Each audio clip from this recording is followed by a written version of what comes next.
D'abord, il n'est pas encore signé, mais il n'est pas encore négocié. On n'est d'accord sur rien pour l'instant. Il y a quelques domaines où on se rapproche, mais il faut arrêter avec Mais qu'est-ce l'idée qu'on que en sait? quelque On chose... nous dit que c'est Mais extrêmement non, secret. c'est Qu'est-ce pas qu'on vrai, sait sur parce cet que les accord? États sont informés au fur et à mesure du déroulé de la négociation. Donc, qui négocie aujourd'hui? C'est l'Union européenne, donc la Commission européenne, qui a une compétence dans ce domaine-là. Le négociateur européen, il ne négocie pas dans le vide. Il négocie sur la base d'un mandat donné par les États membres, à l'unanimité, 28 États membres, et régulièrement, ils sont informés. Et donc, les États membres informent eux-mêmes leurs propres députés et leur opinion publique. Donc, on sait à peu près ce qui se négocie, ce qui ne se négocie pas, etc. La question n'est pas de baisser les barrières douanières, etc. La question, c'est de créer le capitalisme du 21e siècle.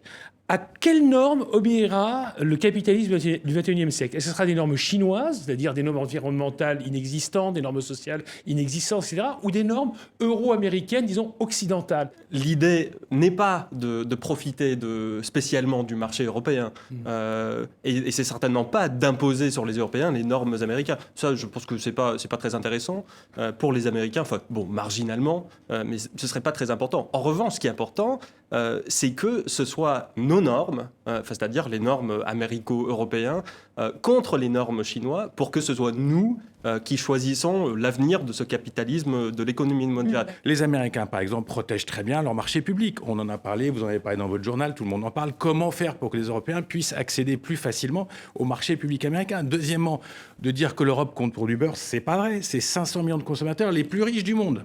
C'est ceux qui claquent le plus d'argent et ils dépensent plus que les Américains. Donc avoir une porte plus facilitée en Europe, c'est important. Et dernier point, c'est effectivement un problème d'Amérique et le reste du monde, mais c'est aussi un problème de libre-échange contre le protectionnisme. On voit très bien que les failles se créent autour de ça. C'est-à-dire, il y a des gens qui disent il faut signer cet accord de part et d'autre de l'Atlantique.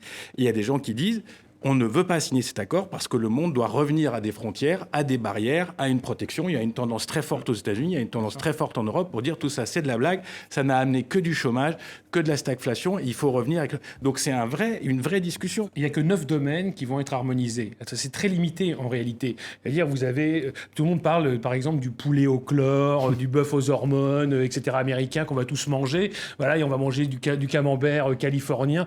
Non, c'est pas le cas. C'est-à-dire qu'en l'occurrence, alors, il y a 9 domaines, notamment celui des médicaments, celui des marchés publics, et qui posent des problèmes énormes. Pourquoi est-ce qu'on n'a pas accès au marché public américain? Parce que les États-Unis, c'est un État fédéral. Et le Washington peut s'engager pour l'État fédéral, mais pas s'engager pour les 50 États fédérés. Il y a des lois en plus, il y a des lois fédérales qui incitent à acheter américain. Voilà, Buy American Act, par exemple, où on ne peut pas avoir Acheter accès à leur américain. marché. Donc on a des intérêts.